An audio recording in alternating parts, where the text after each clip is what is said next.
there are 10 things that every autocrat does, that every authoritarian regime will do. And it has been true for almost every single regime that we have seen rise, especially from the ashes of a failed democracy. And it starts with winning an election. That's what we saw happen in 2024. But the next step is that you see this expansion of executive authority. You see the president in this case, take on more and more power that we presumed did not belong and powers that we never imagined. Step 3, you weaken competing powers. You make certain that Congress is complicit and that the judiciary is inert. Then you do step 4, you break government so it doesn't work for people. And that's why we saw the gutting of civil service, but it's also why we saw the shutdown. When you break government, people start to forget why democracy matters. Because the whole point is not that you and I they don't see the value in it. Exactly.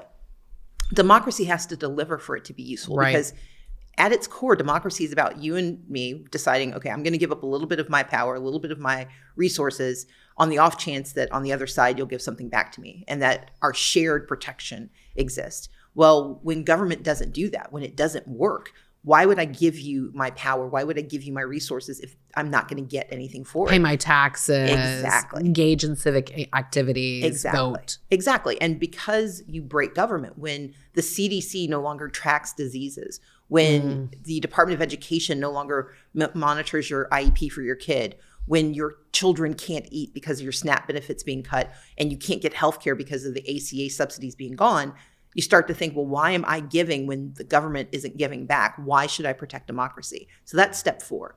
Step 5 is how you break step 4. It's how you get it done. That's you install loyalists. You have ICE Barbie in charge of Homeland Security. You have a podcaster in charge of the FBI. You have a snake oil salesman that you put in charge of Health and Human Services. You put a reality TV star in charge of The transportation FAA, and keeping the airplanes in the sky.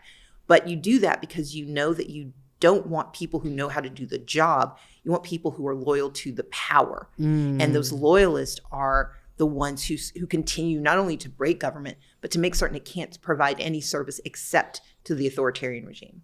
Step 6, you attack the truth. And that happens by attacking the media.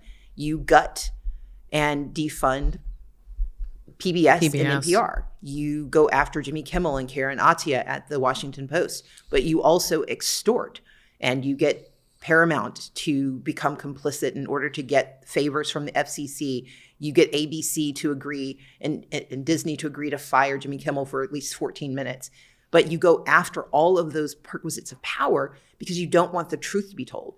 And on the other side, you have propaganda on the rise, and that propaganda starts to sound like the only reality people know. It's why what's happening with TikTok is so dangerous, because when young people get half of their news from this one device, from this one app, if that is controlled by people who are spouting propaganda, then again, truth starts to disintegrate.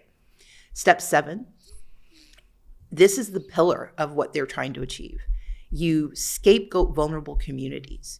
You go after DEI because at its core, DEI are foundational values of pluralism. Diversity means all people. Equity means fair access to opportunity. Inclusion means respect for belonging. And we too often relegate DEI to this boring HR seminar, but they know what we seem to forget. DEI describes the entire architecture of pluralism in America, of access to opportunity, of democracy in action. When you are fighting someone who believes in Christian nationalism and ethno-fascism, the antithesis is DEI. And that's why they go after immigrants. That's why they go after women's bodily autonomy. That is why they go after communities of color. It is why they have scapegoated so many different communities in order to rise, because you've got to blame someone. Because if you've broken government and you've put in charge people who don't know how to do it, somebody else has to be at fault. And it's always the easiest to scapegoat the marginalized and the dispossessed. Step 8, you go after their support systems. You are watching this happen with the attacks on Planned Parenthood. It's the attacks that we've seen on our universities. Medicaid cuts, yeah. It's all of that. So you go after the support systems, the actual civil society support systems. So you've already passed the laws. You've gotten the Dobbs decision. But now you got to go after Planned Parenthood because they're still doing the work. That's right. You've got to go after universities because they're still educating young people.